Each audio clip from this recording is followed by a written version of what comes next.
It's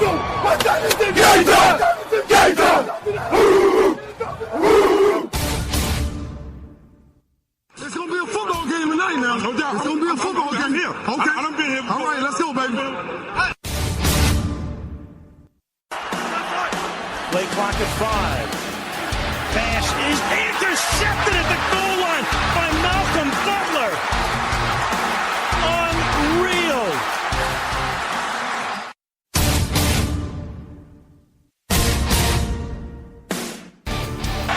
And the Ohio State Buckeyes are the first national champions of the playoff era.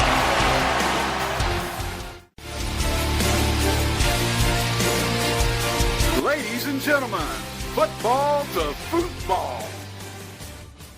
Your host, Sean Garmer, Gary Vaughn, and Randy Isbell. Hello and welcome to another Football to Football.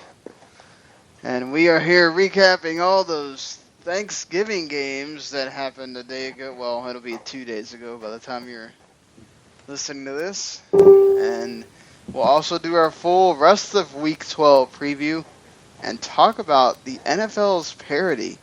Is it actually as good as the NFL wants it to be? 23 out of 32 teams at 500 or below going into Week 12 right now with only 5 or 6 games left to play, depending on what team we're talking about. And of course, we'll give our predictions of those college games that by the time you hear this will be old, but at least we'll have them out there. And we'll talk about some of the games that already happened, like the big double overtime win by TCU over Baylor that just ended a few hours ago. So, but hopefully everybody had a good Thanksgiving.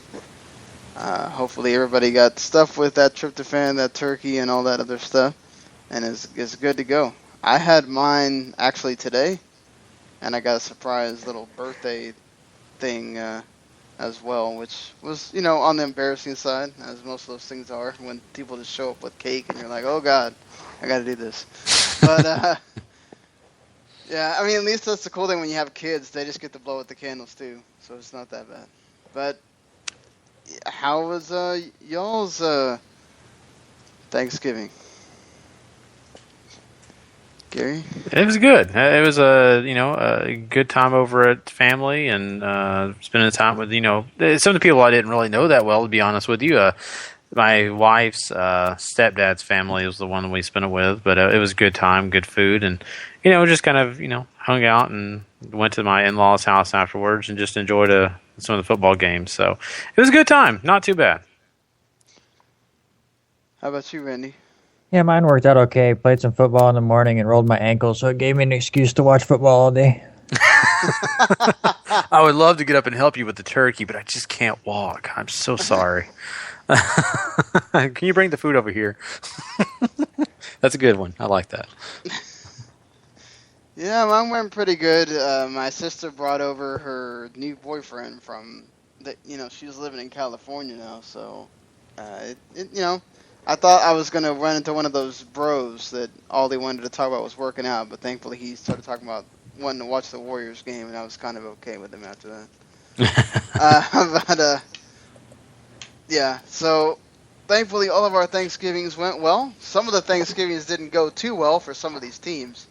We'll get into that right about now. Let's go ahead and start with the first game on the day, which really wasn't much of a game. It was more about a total spanking by the Detroit Lions of the Philadelphia Eagles, 45-14, and that last touchdown was a total consolation for the Eagles on that front. You want to talk about garbage time. That was total garbage time touchdown there for Jordan Matthews. But, man, that Lions offense certainly waking up. And you have 5 touchdowns again for the second week in a row on the Eagles defense by Matthew Stafford. And Calvin Johnson has 3 of those on the day. So, big day for him. And the rest of the Lions team, the Lions offense, Mark Sanchez doesn't throw any interceptions. He does throw the 2 touchdowns. But, I mean, certainly one-sided affair if you ever saw one, right, Randy? Yeah, absolutely. I mean, It's just a complete beatdown. It looks like the Eagles, had their Thanksgiving dinner right before this game and were just tired and didn't care, especially on the defensive side. So many broken tackles, so many just missed plays, terrible coverage, just complete destruction by Detroit. And I think it's pretty safe to say that the Eagles season is now completely finished. Gary, what did you think? You know what? It wasn't that I was completely surprised by this. I was a little, because I felt like, the Eagles were a struggling team, but they had some good players here that they could come in and do some things against Detroit that maybe Detroit couldn't handle. I thought maybe DeMarco Murray having a chance to get some good runs in, maybe, start the running game going hot. You get some of those guys like Sproles going, and then they could feed off that with Sanchez. That never happened. It was kind of just a giant, crap. Let's just be honest. It was just what it was that the Eagles took on the field that day. I don't see the excuse. Last year, they blew out the Dallas Cowboys. They looked like they were flying high. They were doing great. Guess who the quarterback was? Sanchez. Was it last year? Yeah, it was last year. Sanchez, I mean, this kid, thought, man, he can actually come in and do something. It's not the same guy. I guess that was a pipe dream, and I guess, my feeling for Detroit, I think this is kind of a pipe dream for them, but I'm glad that they had success. They looked wonderful, and, it's just a wild game for, the Lions to have this much success. Certainly, and I mean, looking at this game here in a little bit more detail, I mean, is it now that the players not playing with Chip Kelly? Are they just this bad? Now, they didn't have Ryan Matthews, so it made DeMarco Murray suffer a bit more as, he wasn't able to really have some different runs. He kind of just had to do a little bit of everything, which doesn't really work for him. Or is there something else going on for the Eagles, Gary? You know what? I think there's some things going on when it comes to Chip Kelly's offense. I don't. It's not the fact that some of these guys can't grasp it. I just think that some defenses have kind of worked on it, kind of figured out what they do. I think Sanchez is just not having his year. I think last year he had some mojo going. This year it's just not working out the way it is. That offensive line is not that great. They found that out this year. So I just think that some other aspects of it. But really, honestly, if you ask me, I just think Chip Kelly's offense is just not working. I think that's got to be the bottom. Because I'm sorry, I don't have a belief that DeMarco Murray is that bad. I don't believe that even some of these other guys like Jordan Matthews and all that are just that bad. I think it's the system. That's just my personal opinion. All right, Randy, on the other end, the Lions have looked good these past 3 weeks, really. And, should they be confident now that they could go 2 for 2 at home against Green Bay on Thursday?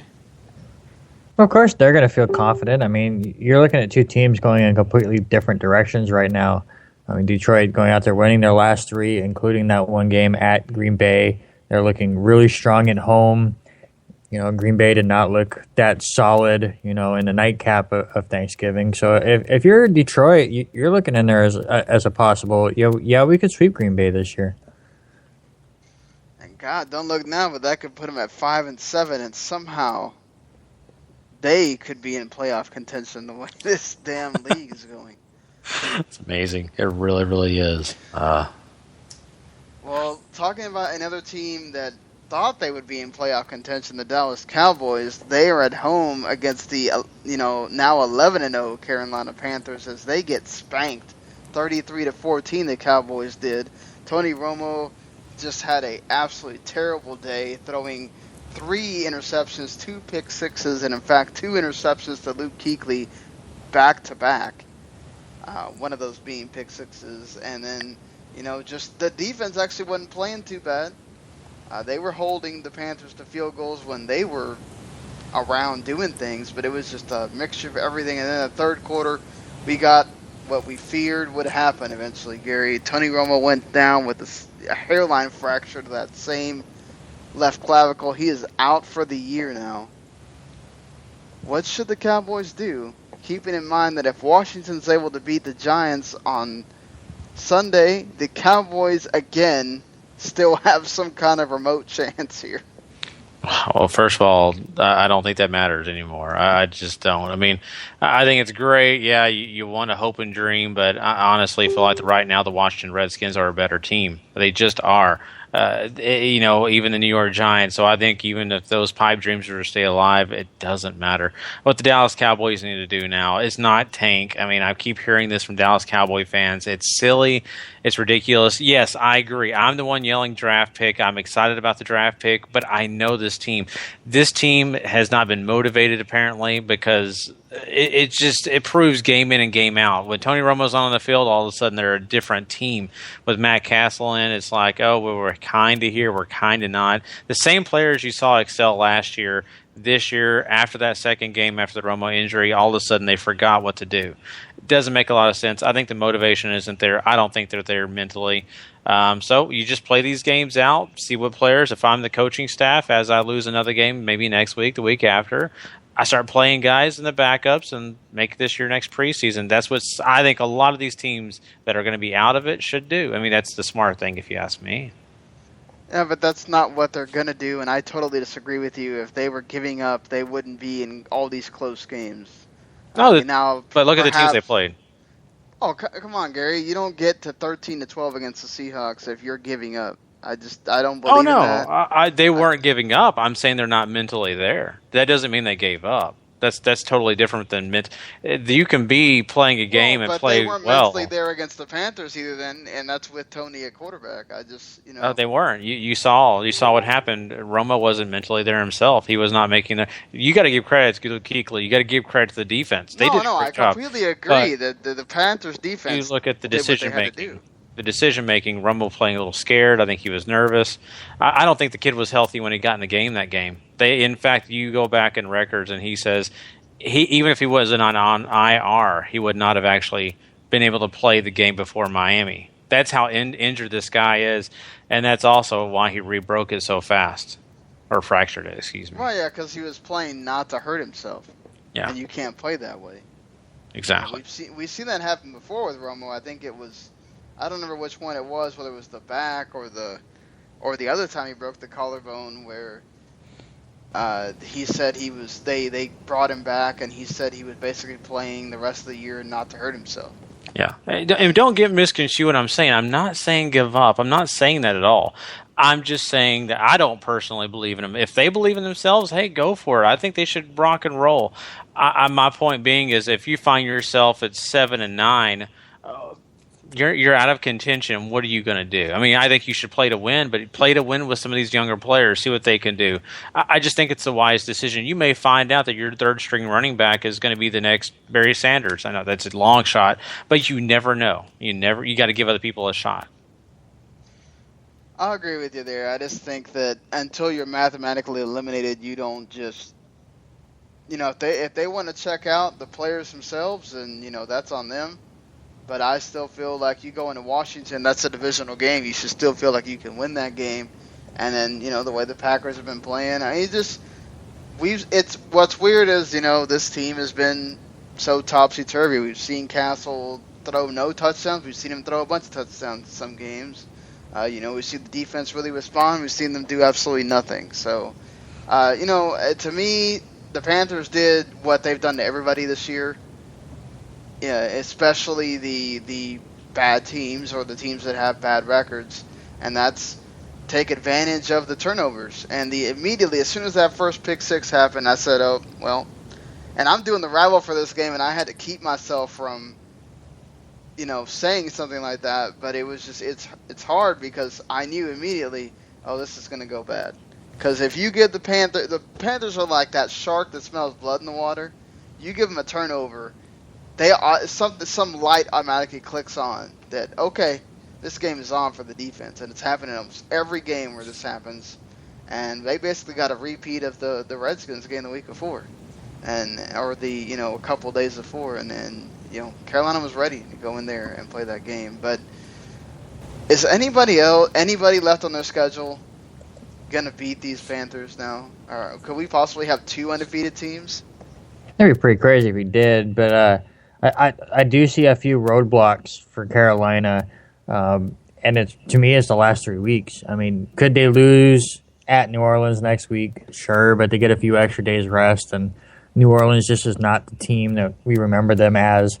But those last 3 weeks where it's at the New York Giants, who love to break these undefeated records, and then at Atlanta, which would be the second time they play them in 2 weeks, and then Tampa Bay in that last week, which is they've been red hot. So I see them pretty easily getting to 13-0, and then it's just those last 3 weeks that they have to watch out for, because obviously those three teams will be gunning for them, and going 16-0 is ridiculous, but they definitely could. This team is red hot and playing extremely well. Like you said, they jumped all over Romo, who was trying to force the ball a little bit too much, and the offense just decided that they didn't really need to go all out crazy and just maintain the game and don't get turnovers and put up points when you can, and they did what they needed to beat up a banged-up Cowboys team. What do you think, Gary? Is somebody beating the Panthers? I think I kind of agree with Randy on this. I think there are some teams that could, definitely do the task of beating the Panthers, but it's just at the level they're playing right now. I mean, I'm just not the guy that's going to go against them. Is it a possibility? Yes. Am I going to say it's going to happen? No. I have a strong feeling this team, just like the New England Patriots, could end up in the playoffs undefeated. It would not surprise me at all if we see the Super Bowl with two undefeated teams. I don't think that's going to happen, but it would not surprise me in the least. That would really be amazing if that's Super Bowl. Two undefeated teams. I think I'd be down for that, honestly, if that's what happens. And right now, I'm kind of curious what Randy has to say about this, but I just New England versus the Patriots Panthers game, both undefeated. I would almost put my chips on the Panthers. I feel like, man, they're a little bit more red hot than 2003. Yeah. I just think the Panthers are so hot right now compared to New England. New England's winning games, but they're managing winning games. It's like the Panthers aren't having to worry about it, think about it. I think if the Panthers played the Patriots in the regular season, I give it to the Panthers without any hesitation. But you give Bill Belichick 2 weeks to figure out Cam Newton and those Panthers. It worries me. Not so much about the Super Bowl. They should have, Amendola healthy. Edelman will be back by then. I mean, that's a lot of weapons that aren't there right now. Not the same team. Yeah, I don't know. I could definitely see your point, because Belichick is one of the best of all time, honestly. Let's just be honest. But I would just be curious to see. Well, and let's head into the nightcap for the Chicago Bears against the Green Bay Packers at Lambeau Field. Amazingly, that was the first ever Thanksgiving game played at Lambeau Field, and the first ever Thanksgiving meeting between these two teams as well. Brett Favre had his number retired at halftime. Awesome moment if you're a football fan to watch Bart Starr come out there on the buggy and congratulate him and everything. And it was amazing also to see Brett Favre be on a freaking microphone for what seemed like the entire fourth quarter as well, even though I couldn't hear what he was saying because I was doing the rabble, but it was still weird because he's not a guy that usually does a bunch of talking on microphones, unless he's having a press conference for himself, and that's a whole nother deal. But the Bears came into Lambeau, and they were ready to play this game. To be fair, the Packers defense, stopped the run, but they couldn't really get things going themselves. The Bears defense was really rough on Rodgers. They got to him. They didn't sack him too much, but they forced a turnover late, and you also had Devontae Adams got, I think, like 11 targets, and he dropped quite a few. I mean, the receivers with Rodgers are just not working out right now, and that's why I say, this game showed how important Jordy Nelson is, because the receivers really had a rough time getting separation, and when they did, like Randall Cobb could have had a touchdown, but a penalty, encroachment called the touchdown back. He was already pretty much gone. Like, he had already gotten past his defender, and they waved the play off. And, it's a little bit of, misfortune there for the Packers, too. Eddie Lacy over 100 yards again, even though he fumbles, which gives the Bears some momentum there as well. They got a score off of that. Does this game show how important Jordy Nelson is? Yeah, absolutely. I think you're starting to see it more and more as things go on, because listen, Randall Cobb's an excellent talent, but he's just not a number one guy.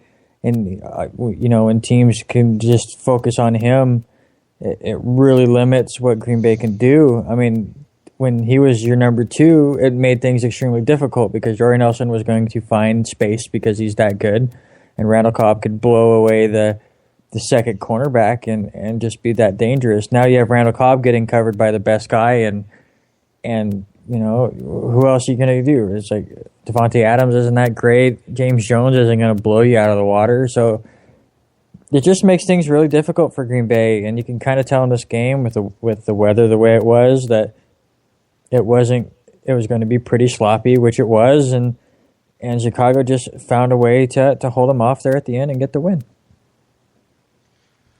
Well, Gary, I mean, there was it wasn't completely equal, but it was a 16-13 timeshare between Matt Forte and Jeremy Langford. Do you think Matt Forte is going to be okay with that coming into next season? Do you think he might ask for a trade and maybe he's not with the Bears after the season?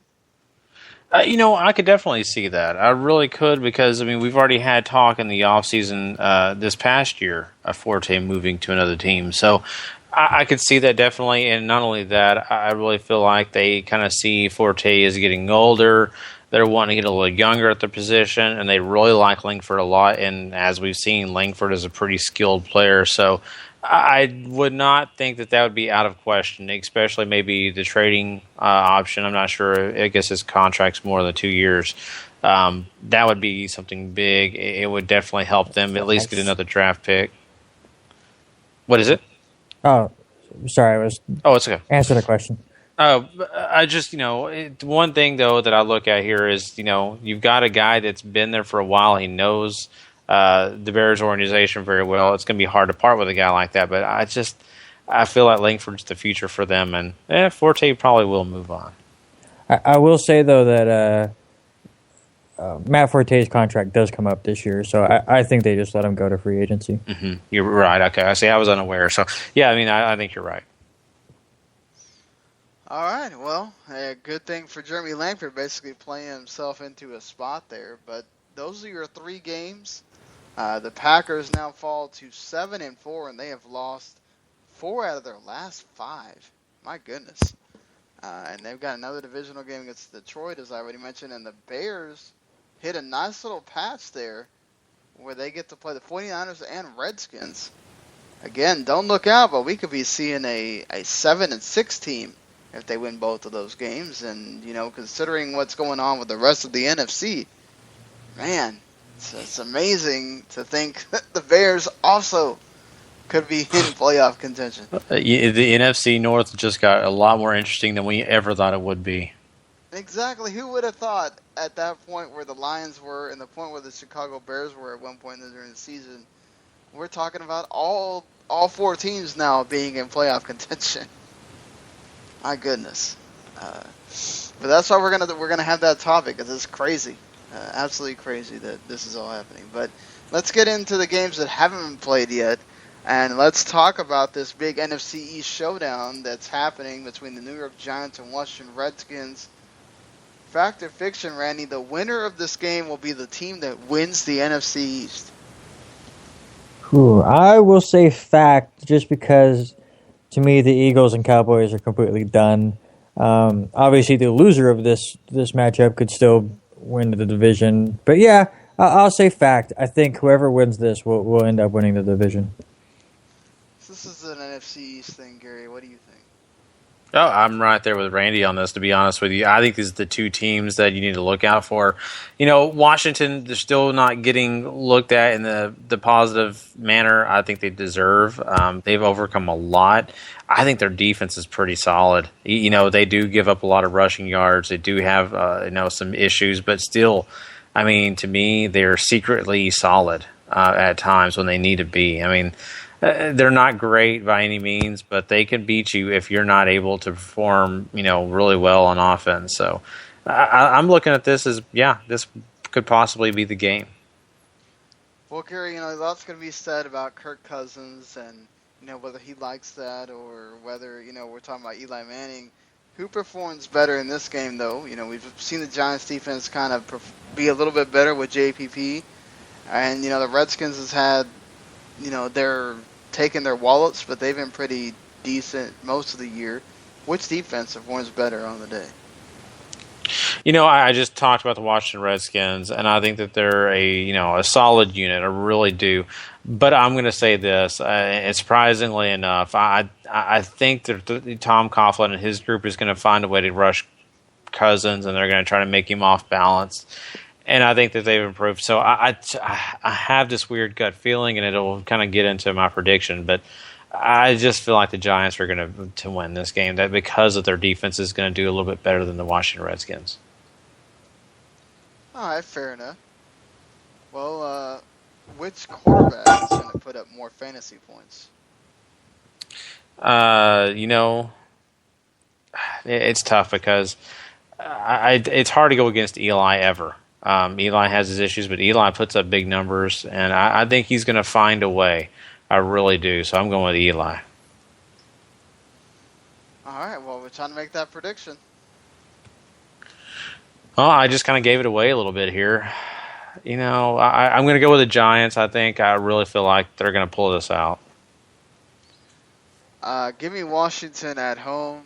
They've been pretty decent at home. And this NFC East continues to be muddled. Yeah, give me Washington as well, and the mini upset at home. Well, let's move it along to talking about Randy's Jets as they have their repeat game against the Dolphins. The first one obviously came in London. That was our first ever rival game that we did. And, Miami Dolphins won't get a game in Miami this year, so they're going to have to just handle going to MetLife Stadium and taking on the Jets. No Darrelle Revis, though. He's out for a little bit with an injury. But does this game turn out like the London game did, Gary? I don't know. The reason I say that is because I think the Dolphins got a little bit different situation here. I think their offensive schemes definitely changed. I think that they've got a lot of players that can perform well in this game. They didn't do so well in the first game. Coach too. Yeah, exactly. Dan Campbell, to me, is the key in this game. I really feel that way. I think that he's going to motivate these guys a little bit more than they had motivation in that first game. So I think it's going to be a little bit more competitive than that first game. What do you think, Randy? No, I think it's going to be a lot similar to the other game. I mean, the new head coach thing for Miami has kind of fallen off for them a little bit. To me, with the way the Jets play, it's whether they make mistakes or not. The last time in London, they didn't really make mistakes. So as long as they don't go out there and make some boneheaded plays, I think the Jets are the better team right now. So I think this is pretty similar to London, where it's semi-close, but the Jets are the better team the whole way. Well, the Jets have run into a little skid here, Randy. How do you think they can turn it around? Just like I said, it's all about the mental mistakes. Anytime they lose this season, other than the Patriots game, it's really been because they make just terrible decisions, too many turnovers, just a lot of bonehead plays. So as long as they don't beat themselves, they seem to at least stay in games. And if they are the better team, they come out on top. It's just about minimalizing the mistakes. Well, Gary, over under 10 points for Chris Ivory. Chris Ivory has not been, outstanding as of late. He's been an okay guy, kind of a, I would never say a disappointment because I think that he's been, doing his job. It's just that they've had, some difficult games as of late. I think I'm still going to take the under here. I think he has a possibility of going over. But me personally, and I am starting him this week, but I'm still going to say the under. Probably about 9 or 8. All right, fair enough. Any thoughts on that, Randy? I'm right there with him. He's just been banged up and just hasn't really healed the way you would like him to. And his production's down, his speed is down, everything is kind of going the way that I was just worried about weeks ago. So I would probably say under as well. All right. Time to make that prediction. Give me the Jets. You know what? I was, kind of lobbying for the Miami Dolphins here a little bit. I think, like I said, I think they're going to be competitive. They pulled up, in that first game, a little lame, and they got up and started to get close to beating the Jets. This time, they're still not going to beat the Jets. I feel the Jets win. Now, both teams, if Miami were to win, both teams would go to 5-6 and make that AFC playoff picture even more mild, even worse than the NFC one, really. But I'm going to go with the Jets too. But don't put it. This is a divisional game, and we've seen the Dolphins' defense step up lately. Could cause the Jets and Fitzpatrick or whoever's going to play quarterback has some issues there. So, speaking of causing teams issues, we've seen the Texans do that themselves, especially defensively. They're going to be at home as they take on the New Orleans Saints. Could Houston upset a few teams if they find their way into the postseason? Or would they just be one and done, Randy? Yeah, I think especially if you get some of these weaker teams, absolutely. Obviously, the best scenario for them is to win this division and get a home game versus whoever is in that wild card position. The way things are set up, they'd get the high wild card position, so that'd probably be Pittsburgh. So that's a little rough. But I could see them, like, if they play at Denver that first week, like if they end up being one of those, like the second wild card, and they get a Denver Broncos, sure, they could upset them. I mean, they've already shown that they can beat Cincinnati, and we know what Cincinnati does in the playoffs. So, I mean, Houston has that playoff type team where it's all about defense, a decent enough quarterback that doesn't make a ton of mistakes. He's not going to go out there and win a shootout for you, but he can get the job done. I mean, the running game's not where you would like it to be, but yeah, they could upset a few teams, that's for sure. All right, Gary, do you see, I think we've asked you this question before, but do you see Sean Payton or Drew Brees or both of them being on different teams next year? As we said right now, we're looking at a different situation than when we talked earlier in this season. Earlier in the season, they were not successful at all, didn't have anything to point at to be positive. Right now, they can point to a few wins that they've had this season that shows that they still have a little life. Their defense is nowhere near where it needs to be. They've got to work on that, but they've shown that their offense can be good if they can get the right players in the right situations. And I really feel like both these guys are going to stick around. As of right now, I mean, it looks like Sean Payton is still working through things. He's still enjoying working with Drew Brees, and I don't think Drew Brees is ready to hang him up quite yet. So I think they'll probably both be in the same place, and that's New Orleans. All right. Randy, do you have a thought on that? I think Sean Payton's gone. Drew Brees will probably stick around at least one more season. That's what I was going to say. I think Sean Payton's going to wind up leaving. I think Drew Brees he'll retire a Saint. Do you really feel like Sean Payton is that upset right now? Do you think he's upset at all with New Orleans? I mean, no, I'm not talking about it being upset. I think he sees the writing on the wall. Yeah, it's just one of those things. I mean, coaches don't last that long for the most part anyways, so just him getting a different atmosphere, a different situation would be better for him.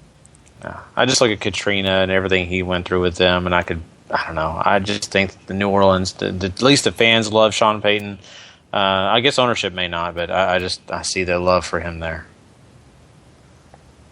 Well, over under 20 fantasy points. Are we for sure Brian Hoyer starting? It's what I've heard as of late. They said Hoyer will be the starting quarterback. I think that's a wrong decision. TJ Yates has led you to 2 wins. You don't break that. Yeah. You know what? And I was on Hoyer's bandwagon, but I kind of agree with you, Sean. If this was Yates, I may really go up on this. This is hard. That's what they're going to be talking about if they lose. Mm-hmm. Yeah, I totally agree. Sorry. No. I totally agree with that, and I'm kind of curious if Randy has the same thoughts. But I just Yates' momentum is working out well. You're playing a New Orleans defense that has not had much success at all this year. So if you got a thing going, you keep it going. Why change a quarterback? I mean, I know Hoyer's been your guy at the beginning, but hey, that doesn't always work out. I don't know. What do you think, Randy? I think Hoyer's definitely the right decision. Sure, you've won a couple games with TJ Yates, but it could can you look at one play and go, TJ Yates helped this team? I mean, they beat Cincinnati 10-6, and then they beat the Jets because the Jets just played like complete morons. I don't think either of those games you could give any credit to TJ Yates being the reason why you won a football game. So you definitely go with a better hand, and that's Brian Hoyer, in my opinion. Yeah, I mean, I'm a Hoyer fan, and I would agree. But I think the way I'm looking at this is, let's be honest, football players are very suspicious. Very, they, kind of have their likes and dislikes. And I think sometimes when you're going a right way, sometimes they buy into it, even though it's not, everything. But we'll see. I mean, we'll see what Hoyer does. I don't think 20 points. I think he could beat it, but you know what? I have a weird feeling it's going to be under that. Just for some reason, I'm going to go under, even though I'm probably going to be wrong. Saying DeAndre Hopkins against that Saints defense. I think he could do great. He could do great, but I feel like that they're going to find a way to let him score maybe one touchdown, and then that's it. Fair enough. You got to make that for everybody picking Houston here, or? Yes. Yeah. I'll go New Orleans. Why not? It'll be fun. I don't think I think they can stop them. I'll say Houston at home here. So after this, we have a nice matchup here between two 5-5, but still doing pretty well teams. Kansas City Chiefs and the Buffalo Bills. Of course, the Chiefs have been red hot as of late, scoring quite a bunch as well. Buffalo Bills unfortunately just came back from that, huge loss against the Patriots on Monday night. Do you think that Gary, do you think Randy's prediction of the Chiefs making the Super Bowl, is that maybe happening now? It's great that Kansas City's doing better. I just don't see it happening anyway. What percentage would you say? At this Gary, time, what kind of percentage would you say, huh? I'm sorry, Randy. I'm sorry. I mean, really looking at it, I mean, at this point, I would ask me this question in 3 weeks, I may be answering differently. At this time, I'll give them about a 25% chance, just because anything can happen, but I just don't see any higher. That's not a terrible number. I mean, you could have gone really, really low. So you're saying there's a chance, then, Gary? Oh yeah, there's definitely a chance because look at the way the league is. I mean, look at all these teams. We may be talking about Detroit making the playoffs. I mean, hey, you know what? They get in the playoffs. You never know. Oh yeah, exactly. It's hard to discount them. And the Chiefs, when their defense is good, that team rolls. You certainly know the Broncos don't want to play them. Oh yeah. Mm-hmm. So, Randy, do you think that for one, how do you think his injuries are going to affect him in this game, and have they really hurt what he really could? I mean, could this season have been a really, really big breakout season for Tyrod Taylor had he not been injured so much?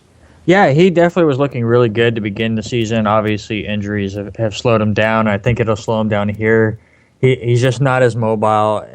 You can definitely tell there's a little bit off of his passes, which completely limits him.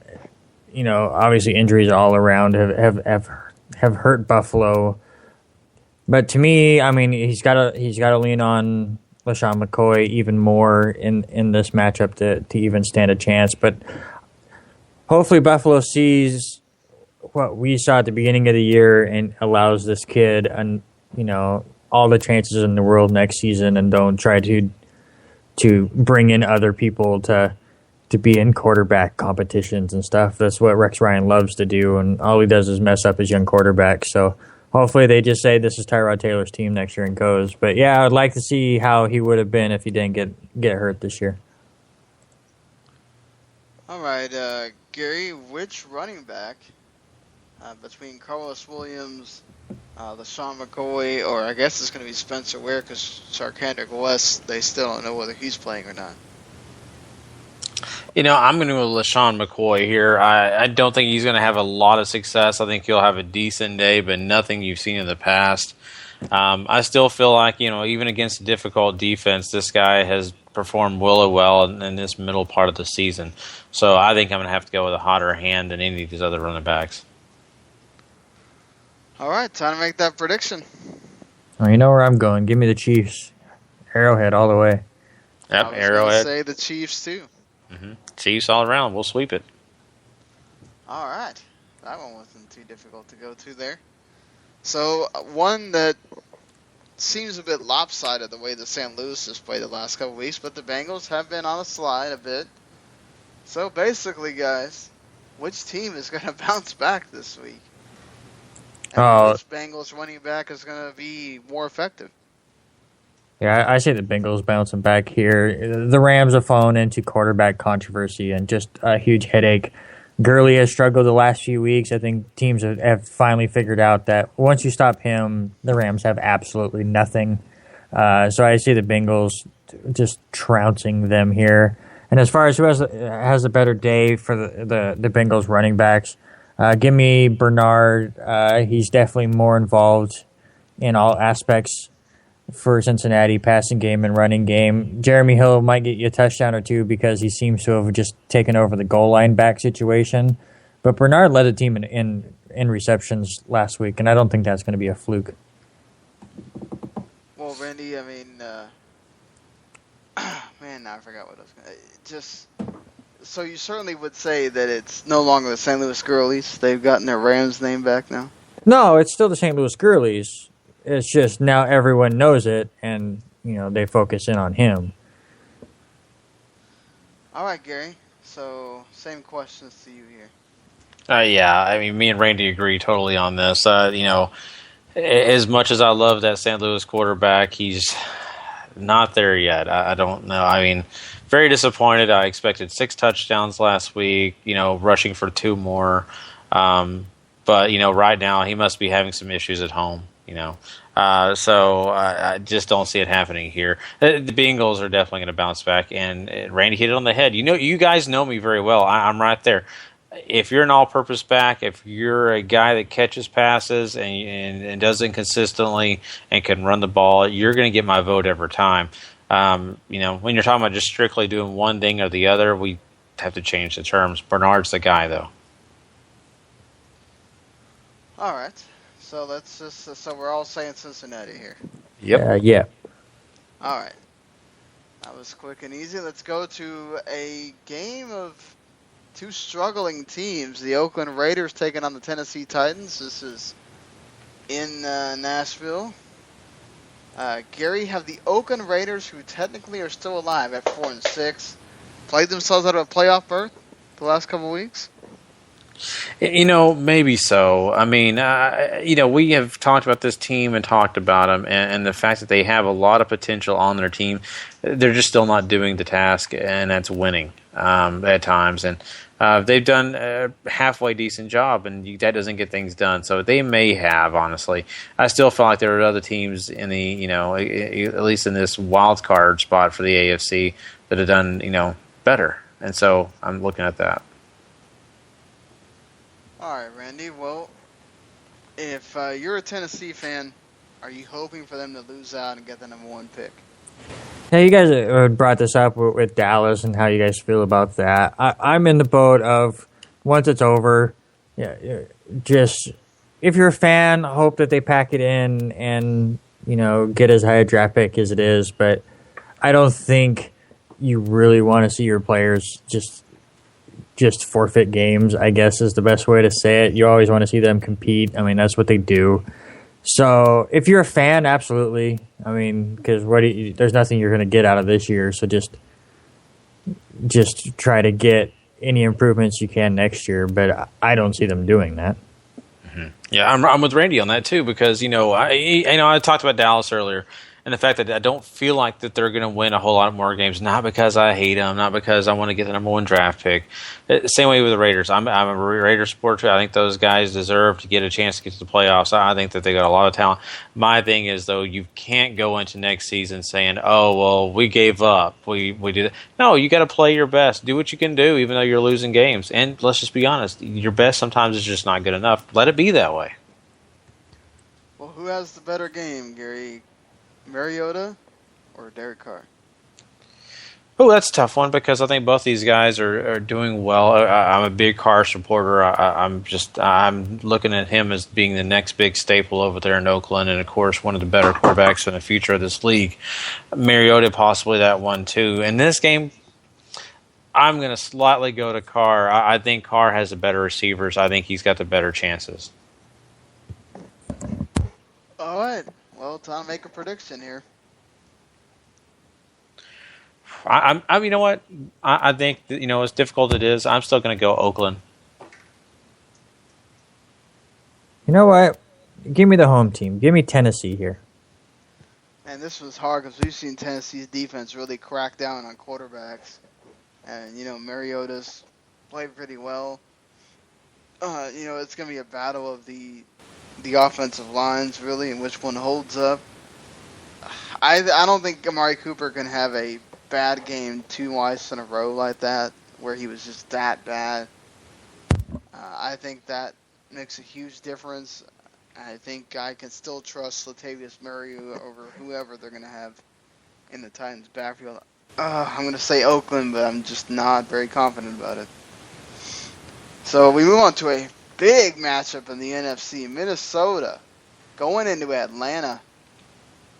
And they could once again, they are certainly still in first place, so they could get ahead of the Packers with a win here.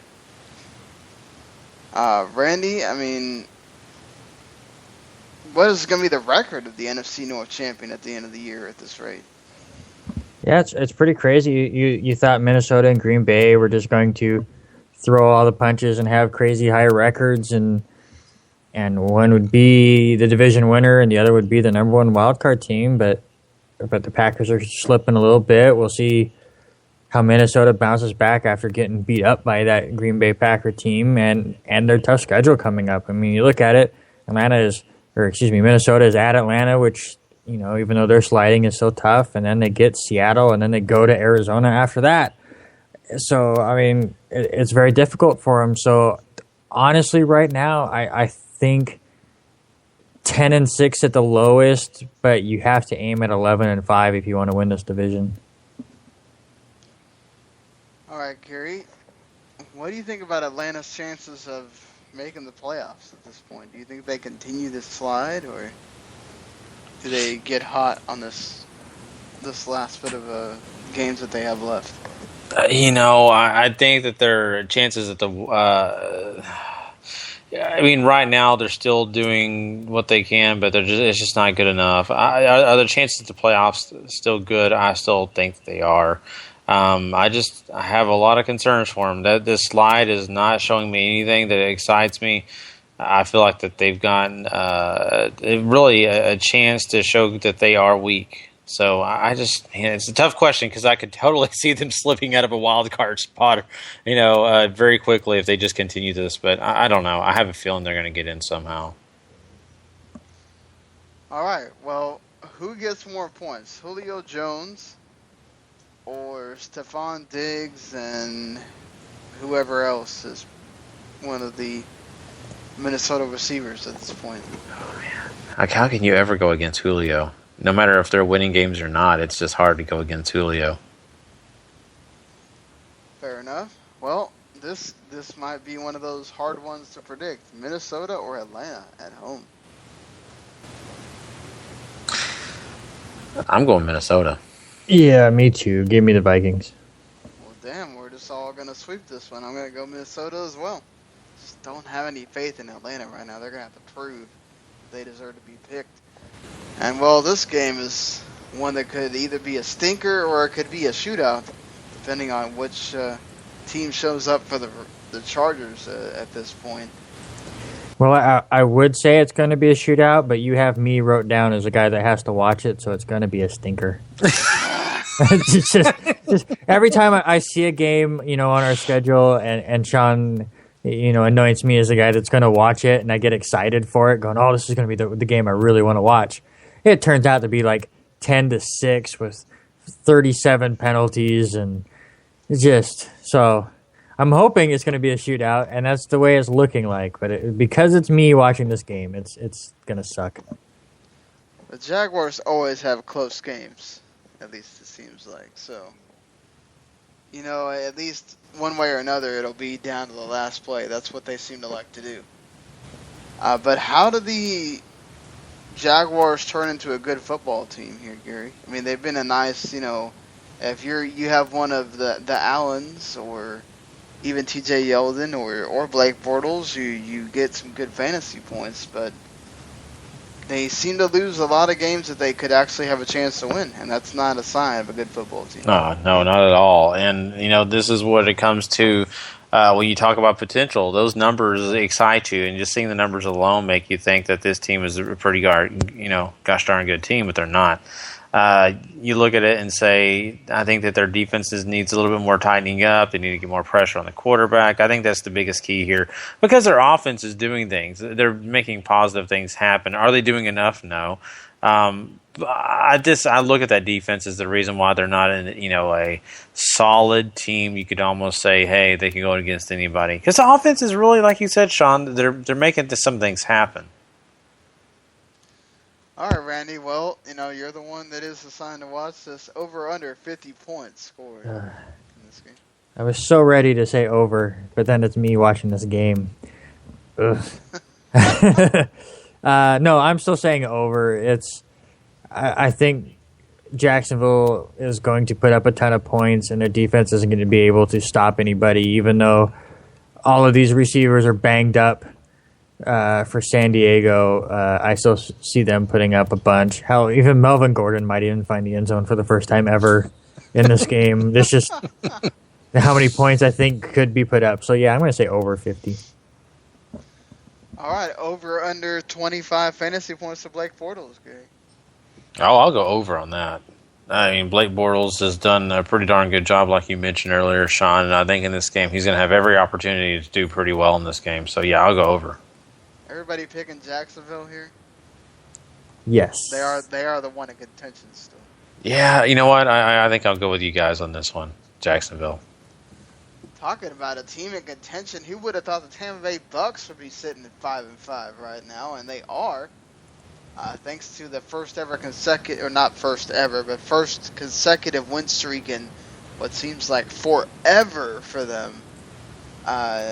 Going against a Matt Hasselbeck-led Indianapolis Colts, who are still undefeated with him at quarterback, by the way. So, Randy, is Winston this good, or just on a hot streak? And honestly, for me, I think Winston's starting to fulfill that potential that a number one pick should be having. Yeah, actually, I think he is that good. I like some of the decision making he's had in the last few weeks. It seems like he's starting to get used to the pace of the NFL. I mean, obviously, still having some growing pains, but yeah, I like his leadership, which is something I was questioning going into the season. So I knew he had the physical abilities to be an NFL quarterback. I just didn't know if he had the mental side to stay focused, and he has it. So I'm starting to really get on the Winston bandwagon. All right, Gary, we've seen the Colts be the favorites 5 times this year, and they were 0-5 when that happens. Can that change here with the Colts this week? It could. It very well could. But, man, I just, for me right now, that may be, a streak that's going to continue. I look at the way Tampa Bay's playing. I think that their running game can really do a lot against this Indianapolis defense. So, yeah, I mean, you can already kind of tell where my predictions going on this one. Well, let's see where are we at here with this. Over under 1.5 interceptions from Matt Hasselbeck, and I'll throw in there too, Gary. How many touchdowns do you think Jameis Winston has in this game? I'll give Jameis Winston, for him personally, 2 touchdowns. Maybe 1 passing, maybe 1 rushing. Interception-wise, you know what? 1.5 interceptions. Because I think, 1 interception's right there where he's going to be.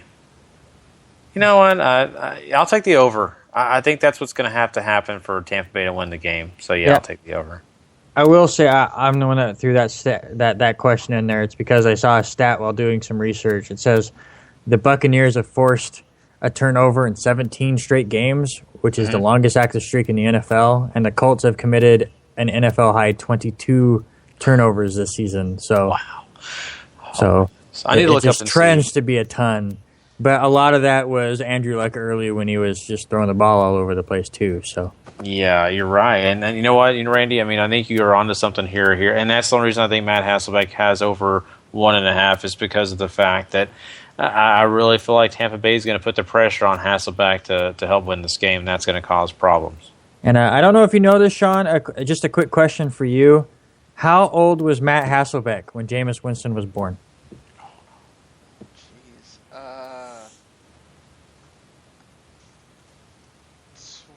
28? Oh, That wow. would be ridiculous. Yeah, He's... that would make him. No. Damn it. Why can I? 18? He's 18. He was Yeah, 18 years and 103 days old when Jameis Winston. Yeah, I don't know why I couldn't count 10 less, but yeah. Wow. That's crazy. Yeah, that's crazy. It is. Already an adult by Yeah. the time Jameis Winston was Probably either just graduating high school or just about to graduate high school when Winston was born. It's amazing. So, yeah. Who are we have in this game? I've got the Bucks. You know what? I'm taking the Bucks too. Give me the Colts to snap that streak. I'm going to take them at home. All right, fair enough. So the 4:05 game this week is the Arizona Cardinals in a divisional matchup against the 49ers. Does Arizona have to worry about this being a trap game for them? A little bit. I definitely, I mean, if you're Arizona, you can't take this lightly. I feel like they may have taken St. Louis a little lightly when they played them at home earlier this year and blew that game. I mean, you're coming off back-to-back games against Seattle and Cincinnati, so maybe you overlook this team. But with the veteran leadership, I don't think they will. But they definitely cannot go into this game going, well, this is an easy win for us. They have to go in just thinking this is an NFL team. We have to take care of business and just do our jobs the way we always do. And they should come out of here with an easy win. But they can't go in here going, we have this already. Completely agree with you there. They have to come in just saying, all right, we're gonna take care of this game ourselves, and then we can look ahead if we want to. But Gary, how many draft picks should San Francisco ask for when they trade away Colin Kaepernick? Because you know that's happening. Yeah, I think it definitely will happen. Man, it's a really good question because you know if they're going to start at 1. That's always going to be the key. You know, they're going to point. This guy's been to a Super Bowl. He's had playoff experience. He's had this success here, and they're going to try to ignore the things that he's done wrong. But teams are going to have to talk him down, and I think they will. I'm looking at least 2 draft picks here. I think they're still going to be high. I could see a second or a third, maybe 2 number 2s or a 2 and a 3. So, to answer the question, probably 2 picks. Do you have any thought on who could really pick him up and maybe do something with him? Don't say it. Do not say it. Oh, I'm not saying Dallas. If you're saying I'm saying Dallas, no. Well, I don't care. He can go to Dallas. Oh, the Jets? Yeah. Oh, no. The Jets are going to get some anyone that has talked about this upcoming trade, every single person, it's like the Jets or the Dolphins. Just every single one. Dolphins? What? Yeah. No. Do not. What? Kaepernick would make that offense worse.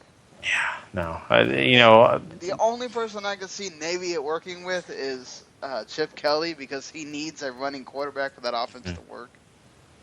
Yeah. I'm looking at, them or maybe even someone else like, the Browns. I've heard people playing around with the idea of Kaepernick with his old coordinator in Buffalo, but if I'm Tyrod Taylor, I'd be pissed if he Yeah. No, I think Tyrod Taylor has shown that he can do the job if he's healthy. So I don't think that. So, I mean, Kaepernick, there's some options here. The Jets, I don't know. I think that's more of a Johnny Manziel place. I'm kidding, Randy. I think that guy's, he's going to be at a bar somewhere near you. Not literally near you. Anybody. Yeah, that's one of those ones that's like, I can't imagine anybody just saying.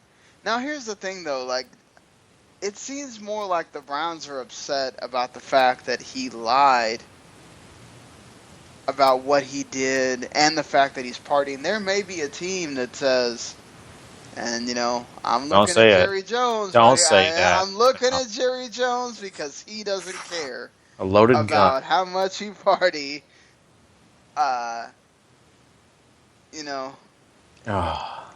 It's just... This is where I think the Cowboys are lucky at the fact that if the Browns had kept playing him and he actually plays pretty decently, that's when I'd be worried about it. I'm not so worried about it now because he's going to have that stigma and he's not going to be playing. So, yeah. Is there anyone on the 49ers, though, Gary, going back to this game here, that you start? No.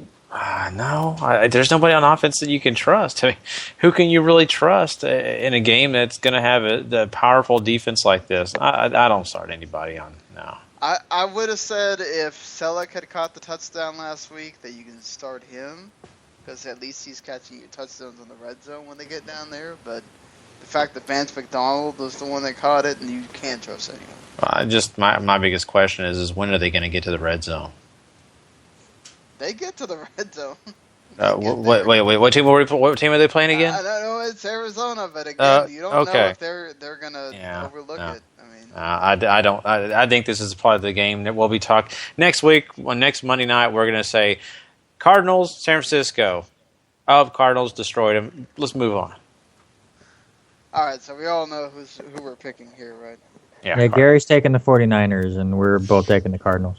I should take the 49ers just to be different. I think it would help my record this year, but no, I'm not doing that. I don't know how it would help your record if you have a loss on it. No, if I was to win it. If I was able to get the upset, it would help me. Wow. Yeah, that's one of those, 50-1 games.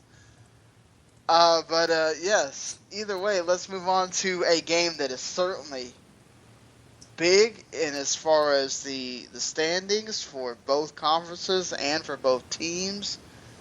Pittsburgh will already know what happened in the Bengals-Rams game, which should be a win for the Bengals, so it really shouldn't affect a whole lot. But, these are two teams that are on the fringe there. Steelers have a wild card spot. Seahawks are trying to make sure that they can still stay in contention for that second wild card spot. So this could be a big game for the Seahawks as far as what they wind up doing for this year. Gary, do you consider Big Ben a top 5 quarterback when he's healthy? Just a normal quarterback without fantasy stats? It's the same stats. No, it's not. It's not because Big Ben makes a lot of good decisions. Doesn't always mean it means points for the fantasy players. We've seen that for years. Not a lot of your fantasy teams that have had success have depended on Big Ben. It's been other quarterbacks. But I still feel like when it comes to the game of football, and that's what matters really, not fantasy, I think he's up there. I don't know top 5. That's really tricky because this year, maybe. I think at this point of the year, I think you could say that. But I still think there's quite a few quarterbacks ahead of him. Right now, though, possibly. Who's ahead of him, though? Other than Brady and Rodgers, who's been more consistent than him when he's healthy? You got to take away... if you're just going to go strictly on the games he's played, yes, you can put him in there. But I still feel like if you're going to go by skill level and the guys that have won games, even though Aaron Rodgers' team's on a slide, Aaron Rodgers is a guy you can't fault. You've got to look at, let's look at Jameis Winston's even played pretty darn well. I feel like he's a guy. Cam Newton has played out of his mind. He's the guy we've been screaming MVP. Those are 3 guys right there. So there's. I'm trying to think of. I'll put me on the spot here. Brady, Andrew Luck when healthy. Andrew Luck when healthy. But of course, Big Ben probably would be ahead of him right now because he's been healthy more than Andrew Luck a little bit. I think I have to look at the stats. I don't know the games he's played. So I think he's in the top 10. No matter what, Big Ben's in the top 10. But top five's that's kind of risky. I personally would go with Big Ben more than Jameis Winston. He has more reliable talent around him. If we're talking about skill level, yes, I agree with that. But if we're talking about this year, right now, no. All right. Fair enough. That's why some of these questions are asked, so we can have these little conversations. So I already talked about it here, and I'll be talking about it on Rival TV for the broadcast as well. But Randy, does this loss end the chances for Seattle? And I'm sure he will be happy to be able to say yes. I would love to say yes here, but it's a no as far as it ending their chances. It's going to make things more difficult. But listen, they're only one game out of the final wild card spot, and it's Atlanta, who we've all been saying is slumping. So a loss here, I think, keeps them one game out. They're tied with Tampa Bay, who's red hot, and their schedule's not that difficult. I mean, yes, they go to Minnesota next week, and they do have that game in Week 17 where they go to Arizona. But other than that, their other three games on their schedule are pretty weak. So I think they win all three of those, and then maybe one of these tougher games. So even if they lose at home this week, I don't think their playoff chances are completely squished just yet. All right, over under 15 fantasy points, Gary, for Thomas Rawls, who's been fantastic with Marshawn Lynch. I think that the Pittsburgh defense can be tough on people, but no, I think I'll go over. I think Thomas Rawls is going to have a pretty darn good day here. I look for him to, if nothing else, catch some passes for touchdowns, but I think he'll run them. I could see him getting 2 touchdowns at least. What's your prediction? I've got the Steelers on the road. Many good teams. Remember, the Seahawks have not beaten anybody with an actual winning record this year. The Pittsburgh Steelers present multiple problems for Russell Wilson and the Seahawks themselves. And we know Big Ben can move around, so that's going to be a problem for that blitzing Seahawks defense. What do you think? Yeah, I would love to go with you. Steelers are coming off a bye, which definitely helps them. But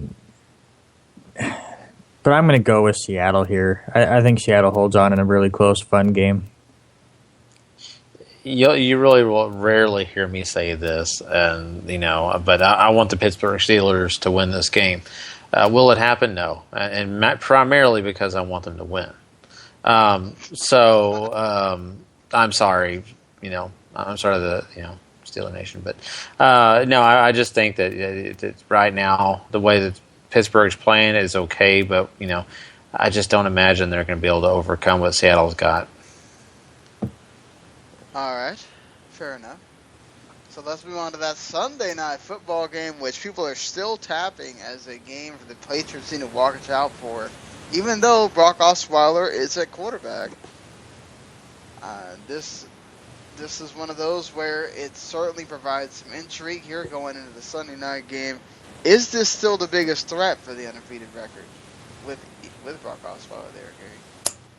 Well, you know what? I think you could say that possibly. This is one I've been circling on my calendar as a possible defeat. But, I just don't know if I'm sold that Osweiler is going to be able to fit that task. I just don't know. Denver has not been perfect. Their defense at one time was just considered one of the better defenses in this league. And right now, I think they're okay. I don't think that they're doing everything that they did earlier in this season. And so I kind of feel like that, are they the biggest? I think they're right there, but probably not. I'll be honest with you. I still feel like the Jets on the schedule are a big chance to beat them. Even Miami at the end of the year, for some reason to me, still brings up a possible loss. And we've been talking about the Houston defense. They're still coming up on the schedule. They're a team that's on the rise as of right now. After this weekend, we don't know. But if they continue on their dominance and doing better this year, that could be one. So I don't know. I think Denver probably will be in the middle. So to answer the question honestly, probably not. Well, here's a question for both of you. We have a few streaks going on in sports. Which one lasts the longest and which one ends the soonest? The Patriots' undefeated record, the Panthers' undefeated record, the Warriors' undefeated record as they went 17-0 on Friday, or the Philadelphia 76ers' 0-17 record that they went to also on Friday. Which one ends the soonest and which one lasts the longest? Oh, man. I think, I think the Patriots will last the longest, and the shortest will probably be, oh my God, dare I say the 76ers?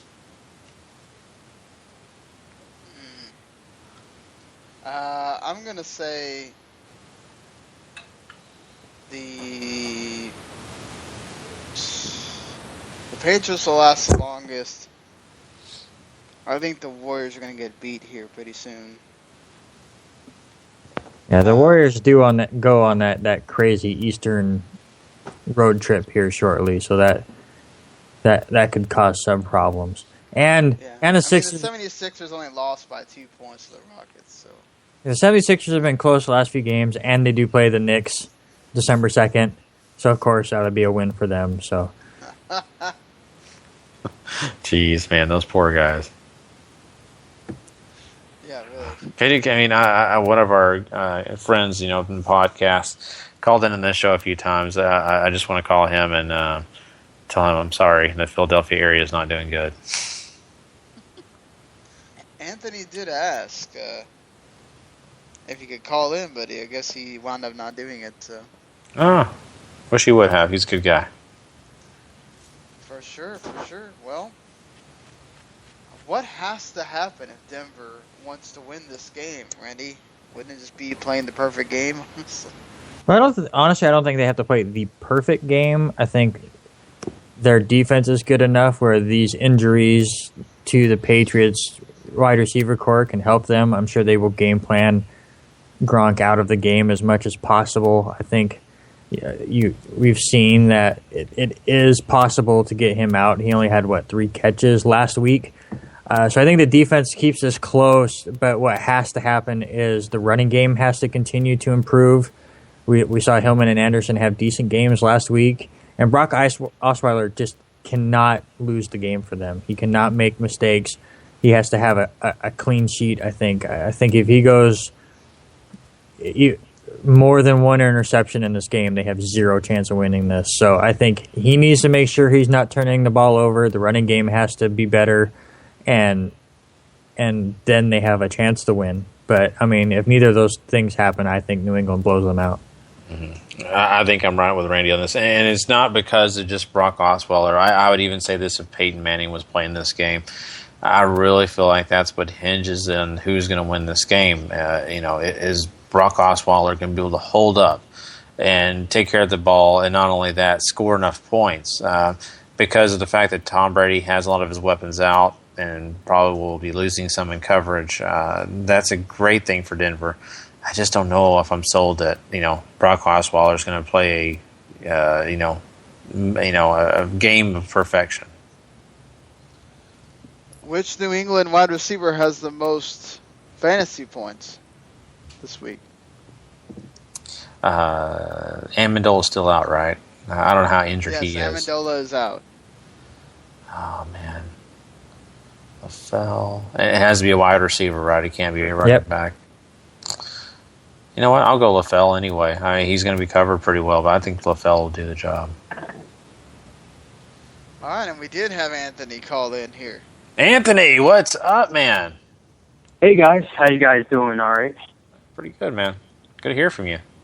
And it's great hearing from you guys, but you know what? I'm going to, when I figured, I was going to call you guys, I was going to be an angry Eagles fan and just kind of come on here and rant and go crazy because I think I'm way past that though. Oh. Oh man.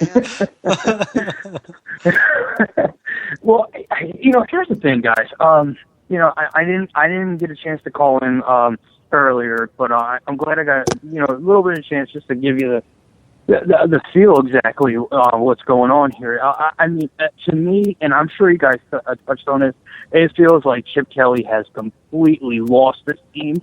This team does not want to play for him. That's just a vibe going on here. And then also the next biggest talk is that he's handed over the GM title, and he got that way too early, and I think it's just ridiculous.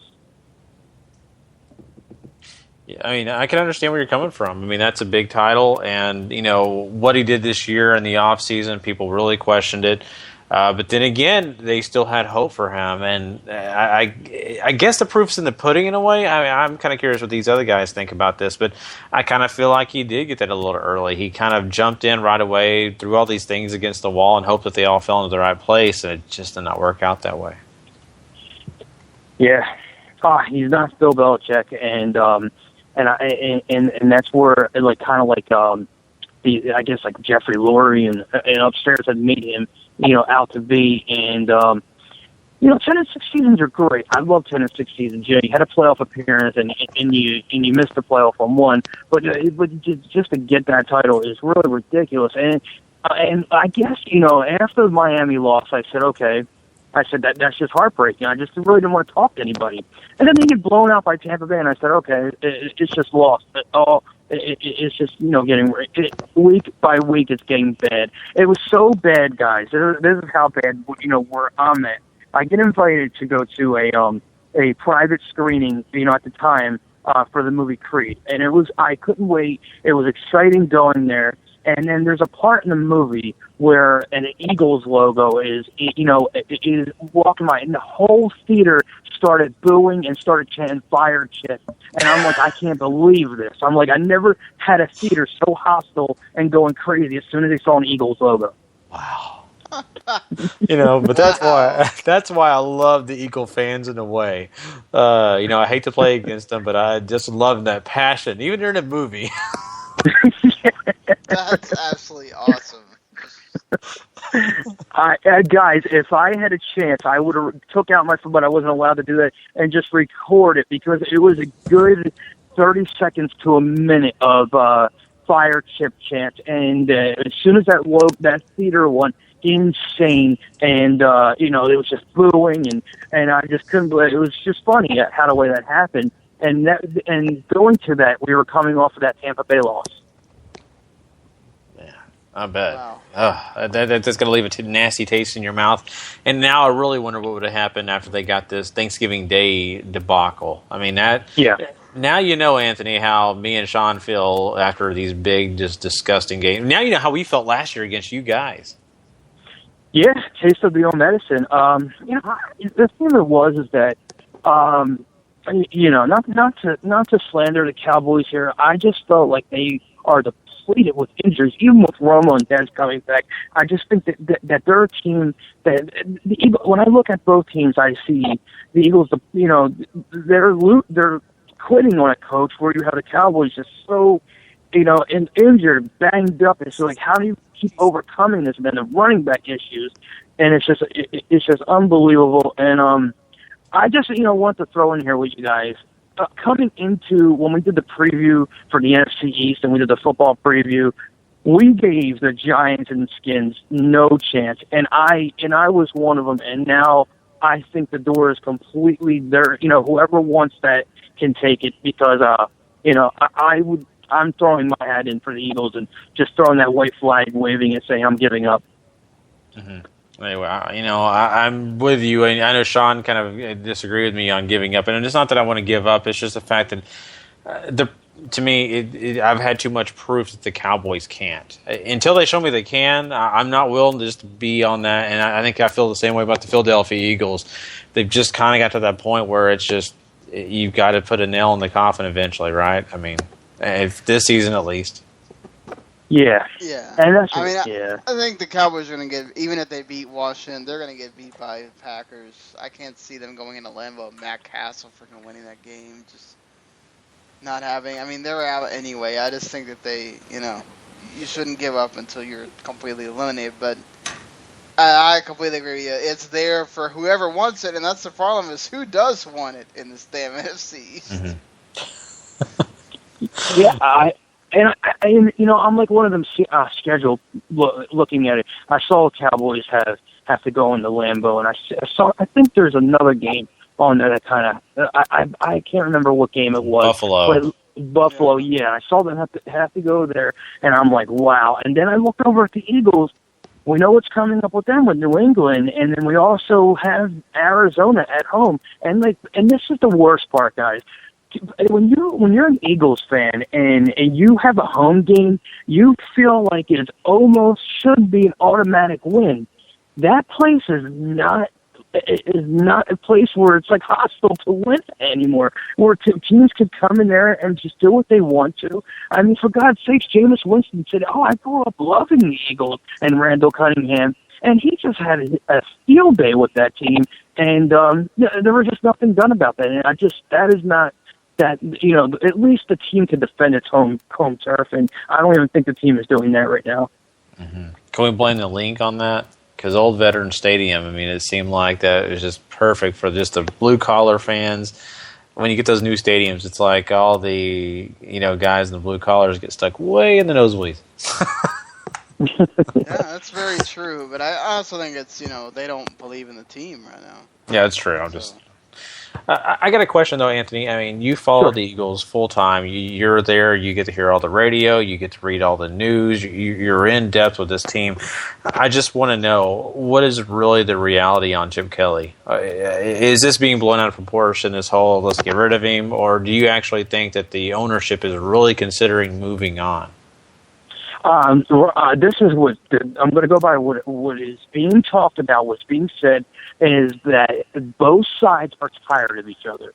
Now, that's what I'm hearing. Both sides are tired of each other. And then on the other hand, you have the defensive coordinator, Billy Davis, saying that Chip Kelly's going to be back next year. And I'm thinking, why should I believe Billy Davis, where he is one of the guys that have to go? And this defense has fallen apart. And, and you could blame injuries, you could whatever, but, Doug Martin had, I believe it was like a 200-yard rushing day or close to it. I mean, it's just at the point now where it just sounds to me that both sides are completely fed up and sick. The fans want Chip out. It's just all over nonstop. But here's my intake. I don't want Chip gone. I want Chip as the head coach, but I just, I can't see them taking away his general manager duties and then, him still being on that football team. But that's where it all went downhill, is when he became in charge of that player personnel, and he has done a horrible job as far as drafting, as far as getting free agents in here, and that's the big problem there. And I believe that he will be gone, but I don't want him gone. Mm-hmm. And I just can't believe the Eagles, just went with that, because I've never really seen a coach that was also a great GM. Maybe aside from like Parcells or something like that, or I don't know. I think maybe Belichick is in that realm as well. But that's a rare breed that is good as both the GM and the coach. You know what? We know what name sticks out to me. Holmgren. Mike Holmgren, I believe, grabbed that in Seattle, and he didn't do such a great job. And that's what I'm thinking. Why would they do this? Why would they, give him the keys to this team? And it's just like at least win a playoff game at the most before you start, given all these great promotions. It's just like I think, in my honest opinion, Jeffrey Lurie was backed against the wall, where Chip Kelly could go back to college at any time, and because of the jobs that are opening there, and he wanted him to make sure that he's staying, and I don't think he's going anywhere. I really don't, but this fan base does want him out. Yeah, it's going to be really interesting to see what does happen. We kind of talked about quarterbacks and things like that, and we just know what's going on with Bradford, and of course, Sanchez is not what he did in last year. Randy was kind of talking about quarterbacks earlier in the show, and he brought up Colin Kaepernick, possibly. That's a quarterback I could look. Maybe Chip Kelly would want. Would you want, as a fan, Kaepernick in your city? The two quarterbacks we have now, yeah, I would want them, but overall, as a team, the only thing Kaepernick brings to the Philadelphia Eagles offense is that he could run Chip Kelly's system, meaning he could do the read option. He could, if things break down, he could scramble and get out. But overall, I don't want that. I just feel like he's had that kind of quarterback in Michael Vick when, and maybe Mike Vick wasn't in his prime or whatever, but he's had that kind of style of quarterback. I think he has to get creative in the draft. I'm not quite sure who's out there, with that. I'm not up to date with that, but maybe free agency. I mean, I just Kaepernick, not long term. I wouldn't want him. Okay, fair enough. All right, Anthony, let me get us through this Monday Night Football game really quick. Sure. And I wanted you to stay on for this little topic that we're going to have on. Oh, good. Afterwards here. So, guys, I mean, we pretty much know what this game is. It's Baltimore with no Joe Flacco, no Forsett. They went back to the Browns went back to the quarterback that we know actually scores touchdowns and does things in McCown. Is it Browns winning this game at home, or do you think the Ravens really stand a chance at all?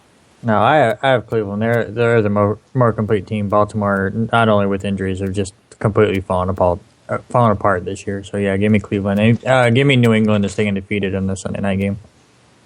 This definitely has to be the worst M&F matchup of the year, right? Now with the injuries to Flacco and everything. Oof. Yeah, it looks pretty awful, honestly. I'm right there with you. This is definitely not something that Monday Night Football was hoping to have at the end of this year, towards this time of the year. Oh, by the way, I got New England too. New England? For the game before. We never picked our pick. No, we never picked. Yeah, that's right. That's my fault. That's good. Yeah, I've got New England too on the other game. But so we all have Cleveland here. Anthony, what do you think about the whole deal with Johnny Manziel? Do you think he plays for another team? Or do you think maybe the Browns, if I've been hearing whispers about maybe Pettin's going to be booted out, if somebody else comes in, do they keep Manziel, or what do you think with him? I think he's I think he's one mistake away from not on the field, off the field. He's one mistake from being out the league, not just not just off the Browns. So with him, it's like a coin toss where you could flip up. I really believe he's on his last mistake. I didn't follow the story what he did. I don't know. You guys might know about it more, but I know that coming in before he did this last incident, that he's had nothing but trouble, and I just feel like he's on his way out with one mistake. Well, what do you guys think? Randy? Is it over now for Manziel, or is somebody else going to give him a chance? Well, I mean, this is a league of second and third and fourth and fifth and sixth chances. I mean, if there's going to be a team out there that thinks that they can turn him around, it's just how the league works. He's going to find a job somewhere. Jerry? I agree. You guys make great points, and Randy's right. Those 6th and 7th chances are always there, and that's it's sometimes a little bit monotonous, and you get kind of tired of it. But teams are hoping that they can get the guy and make him what they need to make him, and that's be the guy he was advertised as, right? So I feel like there's someone going to babysit, someone is going to willing to do that, and it scares me to death because, Sean, you mentioned earlier, yes, Jerry Jones likes to take the bad. You know what? And Jerry Jones will say, well, he can learn behind Tony Romo. And Jerry Jones should realize that Tony Romo doesn't go party in Austin on the weekends. So. Well, but that's the point. He can learn not to go party. Yeah, it didn't work with Jason Garrett's not going to stand for that crap either. So. Yeah, I don't know. I just don't want him. Sorry. I know you don't want him, and we've seen what A&M quarterbacks do. Just ask Tannehill. I still think Tannehill's not that bad. I think it's just, I'll take Manziel over Tannehill. He still makes the throws you needed to make and everything. I think his offensive line isn't as great as they're making it seem to be. But either way, okay, so that's it for the Week 12 preview. I do have this topic, though, and it's an interesting one because obviously we all like the fact, I'm sure we all like the fact that there's this many freaking possible playoff teams, so many opportunities for these teams going forward now. But is this parity the NFL has, is it really that great for the league. You have 23 of 32 teams right now below 500 or at 500 going into Week 12. Anthony, I mean, is it really this great? I mean, I know in other leagues we see it a little bit, but we eventually see the best teams win out. Does it make the NFL good, or does it make it mediocre? I'm like so torn about this whole thing. Because like, because being from Philadelphia, of course you love cheering for an underdog, and as much as I hate the Giants, I love the fact that they were like so bad during them Super Bowl runs, but then they caught fire and got in there. So I do like that, but overall it's bad. It's just like when because it just makes your division look like a laughing stock. I'm over here making fun of the NFC East, where there's an AFC division that's worse than the NFC East, and it's just like, I think, kind of like a laughing stock, and I really wish that can get fixed. What do you think, Gary?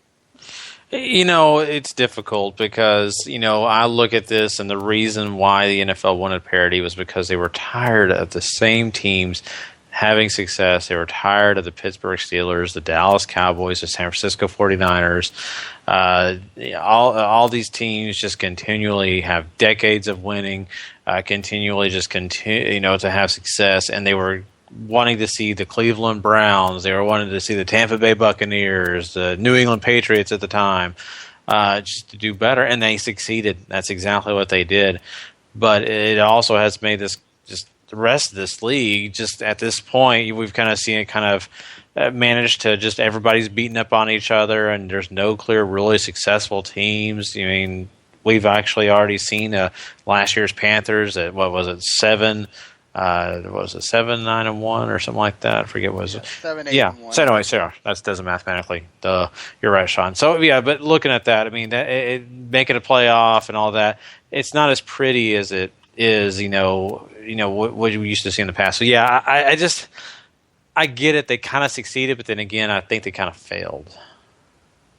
I kind of disagree. I think this is exactly what they wanted. I mean, it looks uglier this year compared to most because you have a few of those elite teams. We have two teams still undefeated, which will then, just bring the average down for the other records, because there aren't that many stinker teams out there that are going out there with a loss, or a win.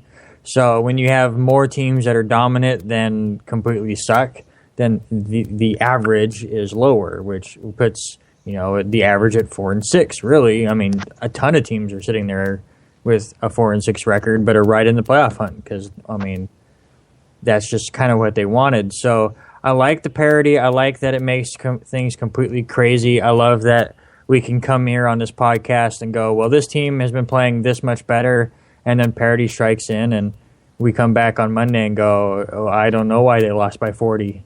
I don't get it. So it just changes things up all the time. It keeps more fan bases interested for longer. I think there's less times where, unless you're like a Jet fan like me that knows it's going to implode at some point, there are still teams like I have Robert Hagan has been on here a few times, helping us out here and there. His Ravens are 3-7, and he is still talking to me about how if they do this, this, and this, they can make the playoffs. So it just keeps everyone more interested for longer. So I'm all for it. Oh, yeah, Randy's right about that, and once again, like I said, to me it succeeds, and again it kind of fails. And this is the reason it fails is because of the Hollywood aspect and those NFL films. I mean, unless you're the team going to the Super Bowl, it's hard to watch your team go, 8-8. Oh, we made the playoffs, but that video is not as much fun to watch. Yeah, certainly. I mean, I kind of like the parody in the fact that you do have your teams there longer. I mean, me and Gary have kind of gone back and forth about what the Cowboys should do. Depending on what happens in the Giants-Redskins game on Sunday, but it's just, to me, it's a little bit too much this year, and I know it has to do with the undefeated teams and that you really only have like 4 or 5 like elite teams, and then you have like everybody else pretty much this year.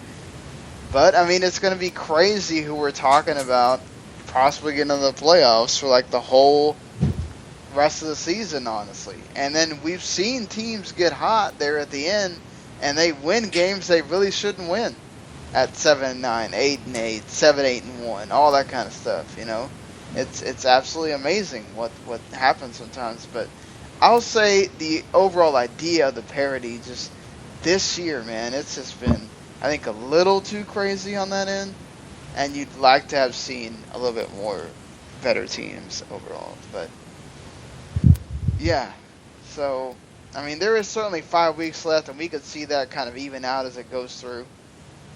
But it should be interesting. But Anthony, thank you for calling, man.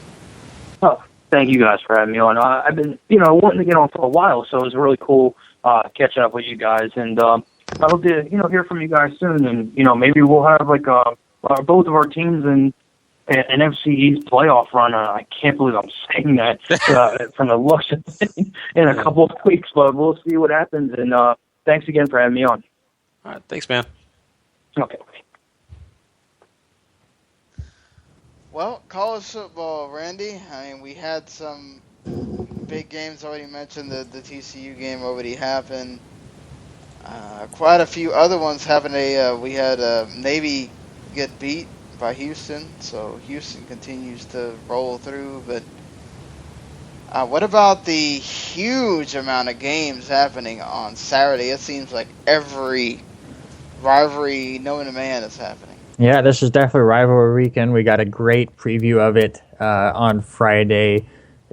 Washington State had a great season, but they lose to Washington in the Apple Cup because, once again, it's the Pac-12. So if you're a ranked team and you're playing an unranked team, you're going to lose, unless you're, of course, Oregon, who's able to outscore Oregon State in a crazy game, too. Iowa holds on, keeps their playoff chances alive. And it just kind of is a great preview for what we're going to see tomorrow, which is just even better stuff. Just so many playoff implications, so many championships will be decided. It's going to be so much fun to watch. So let's just get right to the picks. Again, another one of those weeks where we want to put our confidence points all at 1 or 2, because who knows what's going to happen here. I guess before that, I think Paul is still destroying us, right? Yeah. He is still in first. I'm actually moved up to second. He still has me by 20 points, though. Gary, you're in fourth. Sean, even though you had missed that week 9, where we had missed the preview, you're still tied for sixth. So, I mean, if you put picks in that week, you're probably sitting there right where Gary is, maybe slightly higher. So we're all doing pretty good in our picks, but Paul is just outdoing us in every sense of the way. But let's get right to it. Let's start with one of 2 unranked games they have on here, and that's BYU at Utah State. Any chance Utah State pulls off the upset, Gary? Not for me. I think I got BYU. I've seen them in a couple games this season. They can do things, so I'll go with them. I got BYU as my 9 confidence. I just think BYU's winning this one. You know what? I guess it's kind of a homer pick. My sister goes to this school, but with BYU losing their quarterback, wait, I read that wrong, but never mind. So the quarterback is still there. I'm reading a stat from last year as I was looking through stuff. But again, it's more of a homer pick, anyways. But give me Utah State. I have it as a 1. I don't think it's going to happen, but more hopeful than anything, really.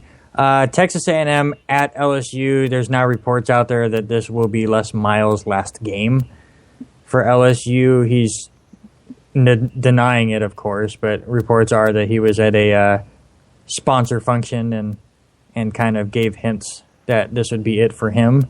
But give me LSU anyways at home. This is my 8. It might even be higher just because, listen, if the players know it's going to be his last game, they're definitely going to play even harder for him. He did nothing wrong for them. So, yeah, give me LSU at home. Yeah, I got LSU at number 7. I just think they're going to find a way to win this game. That's exactly the number I have it, and I have LSU as well. How about number 22 UCLA at USC? To me, once again, a ranked team versus an unranked team. Give me the unranked team at home, USC. I have it as a 6. Gary?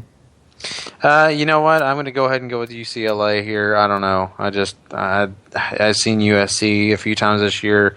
Not overly impressed, but I'm only going with a 3. I'm going UCLA. I'm going to go with my 6 as well. All right, number 2, Alabama at Auburn. Sean, we've seen some crazy stuff that messed up the playoff rankings all the time. Is there any chance Auburn can do that here against Alabama? I mean, they always can. It's a rivalry game. But, man, Alabama's sniffing it. They know they have to win this game. Or we could see the SEC not even make it into the playoffs at all. I'm going to say number 2, just because it is Auburn and they always do this, play them hard. But Alabama's winning this game. This is probably the reason why I have fallen from grace in our pick'ems, but I'm going to do it anyway. I've got Alabama. I agree, but I'm going to have it at 9. So if Auburn screws me up, I lose a lot of points. Yeah, Gary, I'm right there with you. I feel like my winning percentage this year has been pretty good. It's just there's always one of those top 3 point totals that I get wrong. And this might be one of them, too. I do have Alabama, and I'm with you, Gary. I have it as a 9 as well. Next one, Penn State at number 5, Michigan State. To me, Michigan State wins this game pretty handily. It's my 10, setting up a huge matchup next week against Iowa, where the winner will be one of the playoff teams. So do you guys see anything different here? You're reading my cards, Randy. I got them at 10, too, and I'm going Michigan State. Well, I'm going to make it a trifecta at number 10, Michigan State.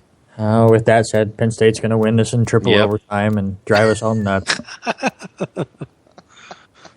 All right, the last 5 games we have here are all between ranked teams, so it makes it even more difficult. Talk about making that playoff rankings for next week a chore.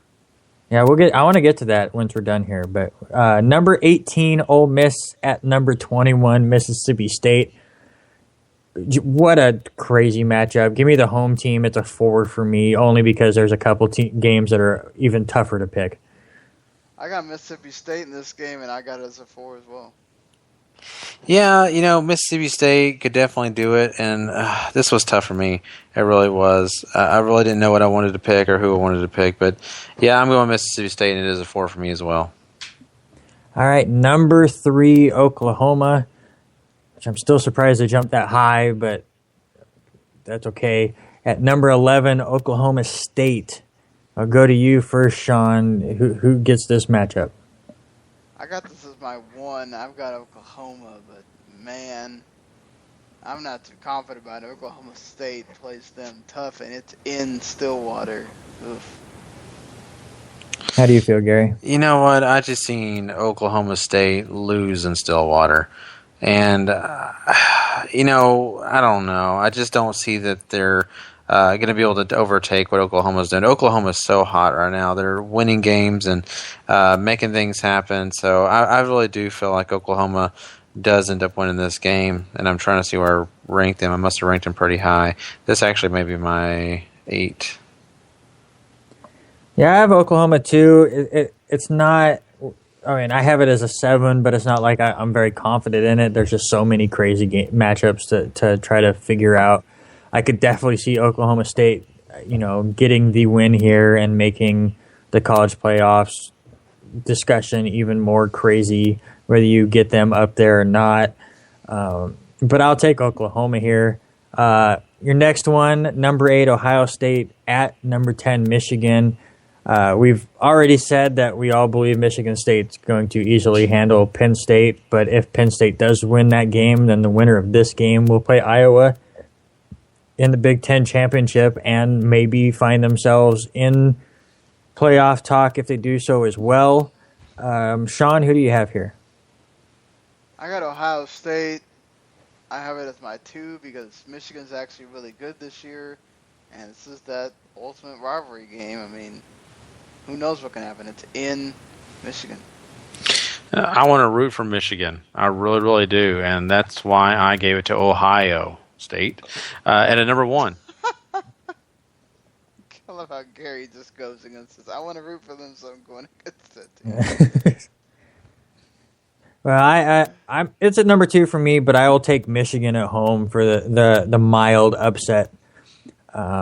Just see if Harbaugh can get things going, and I wasn't too impressed with the offense of Ohio State really last week. So I mean, we'll see. And to me, the bigger game, number 6 Notre Dame at number 9 Stanford. Both teams obviously on the outside looking in for the college playoffs, but a dominating performance here could definitely jump you up the ranks. I mean, the playoff committee has definitely shown that they have no problem jumping you ahead of people if you put on a good showing. So I have Stanford here as a number 5. I just think they're more healthy. I love their quarterback. And I think the injuries in Notre Dame that they've had all the way through the year are going to catch up to them here. Gary, how do you feel? You know what? I can totally see where you're coming from on that, and I think you could be right. Yeah, I'm going Stanford too at the number 9. Oh, no, excuse me, number 6. Pardon me. I've got Notre Dame, and I've got it as my 3. Not too confident about it. I'm just going to go with Notre Dame on this one. Okay, well, I just want to kind of quickly bring up, this whole playoffs. Right now, you have Clemson, Alabama, Oklahoma. Did we do Florida and Florida State? Or did I? Oh, I did skip it. It's a whatever game to me. We did skip it. What did I do? I have Florida as a 3. They find weird ways to win games. They barely beat the FAU last week in just a weird game in overtime, but they just continue to find ways to get victory. So I'll have Florida as a 3. Yeah, I'm going Florida as a 5. That's what I got them at a 5 for Florida. Okay. So college playoff rankings got a little bit of a jumble last week. You have Clemson 1, Alabama 2, Oklahoma jumped up to 3, and Iowa to 4. We have this crazy week and the conference championship games next week. Do you see which teams out of the 4 right now, from 5 or lower, do you see having a chance to really jump up and make the playoffs, Gary? Yeah, to me, looking at this, I mean, Oklahoma is the one. Are you mean ranked, or the team that I actually feel? I'm sorry. Well, the teams that aren't in the 4 right now. Which of those, like a Michigan State, Notre Dame, Ohio State, Stanford, Oklahoma State, maybe? Which of those teams you feel could jump up into that top 4 and make the playoffs?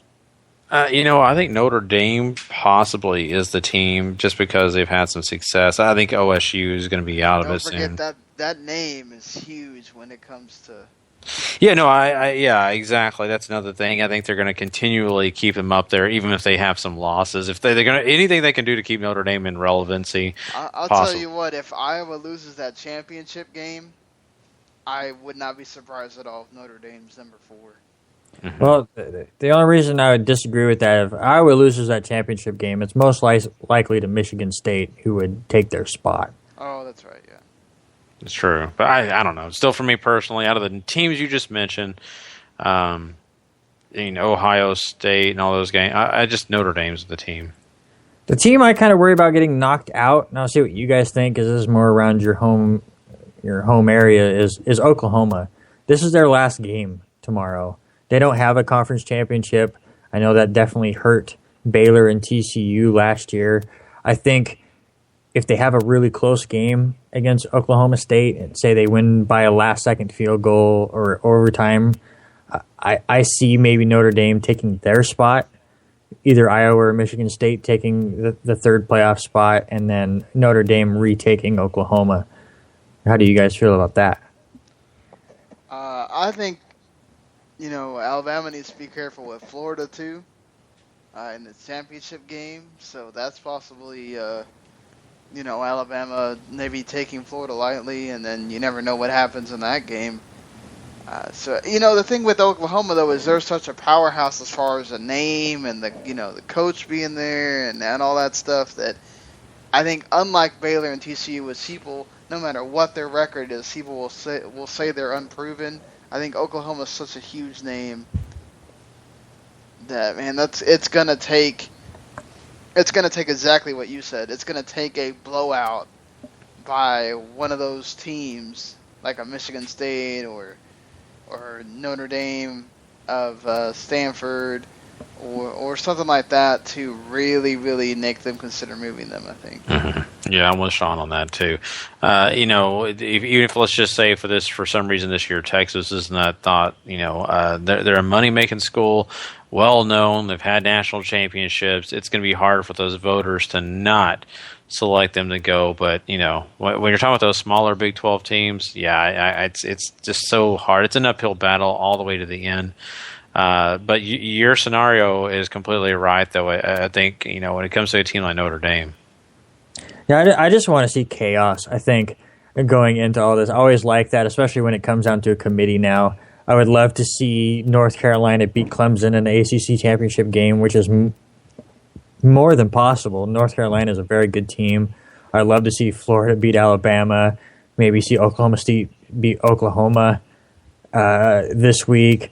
And just for fun, let's have Michigan beat Ohio State. Let's have Penn State beat Michigan State, and then let's have Michigan beat Iowa. And then what do you do? I would love it. And Gary Patterson brought up the whole they should be a 6 or 8 team playoff again. Well, it's always going to be that way. But at this point, I mean, if it's an 8-team playoff, we're having an even bigger discussion. I mean, the longer you go down, the more teams feel like they deserve it. I mean, because right now, according to their playoff standings, Baylor got beat, so I mean it would change. But you'd have Baylor in over a 1-loss Oklahoma State team or 1-loss Florida team. I think Florida would be bumped up if you could say there was 8 teams, just so they would have more SEC stuff. North Carolina wouldn't be in it right now. So I mean, as much as I'm kind of with them, make it an 8-team playoff, but then have those first rounds in the middle of December. I don't think you need to wait for all the other bowl games to get done before you start this playoff system. I don't understand why they feel like they have to do that, but I could see it later on being 8 and then having a couple first-round matchups like during the bowl season, and then the Final Four play where they are right now. Yeah, fair enough. Well, I think that about does it for our Week 12 preview and all that for this week. Sorry we ran a little long, but we had our first call-in a long time, since we don't even say the number because we do this show so late. So this probably went more of the 2-hour range, which is usually what we try to do on Mondays. Again, apologize, but that's why I have those timestamps there, and you can decide to listen to what you want. But until Monday night, after the Monday Night Football game, we'll be doing our rest of the Week 12 games recap then. And then, of course, we'll be back at our regular time on Thursdays to discuss our preview once again. Appreciate everybody that does listen on the Rabble and all that. I'm doing those by myself now, so it's even harder to do, but appreciate all the love on there. And, of course, this podcast, this is your first time listening, thank you. Appreciate that. If you liked what you heard, you could always write and review on iTunes and Stitcher. That helps out a lot. You could subscribe, which is the biggest thing you could do to help us out. Subscribe, hit that button, and make sure every time the show comes out, you get it right there in your feed, and you don't have to worry. You can listen to it whenever you want. They're on demand. We are available on iTunes, Stitcher, TuneIn, wherever there are podcasts. If you have a special one that you like over another, you can pretty much find us there. And we're also available on Last Word on Sports and their Podbean Last Word Radio. So that's another place you can find us there too. And of course, you can find us on YouTube, WTM Network, and that's where you can find all the other podcasts that we do. We're doing that wrestling podcast here in just a little bit. It'll be episode 171 of that Wrestling the Max show, and I think we're going to be skipping for the week until I don't know when, until next Thursday, the co-op multi. But Randy, you had a new episode of your podcast. Tell the people about it.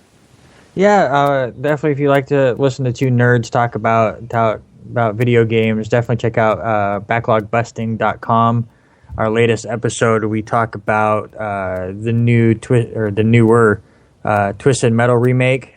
I talk about the Shadow Mordor game that just came out last year, and Wes talks about the Suikoden RPG that was a hidden gem for the original PlayStation. All right. Well, with all that said, I appreciate everybody for listening, and we will see you on Monday night, Tuesday morning. Later, everybody.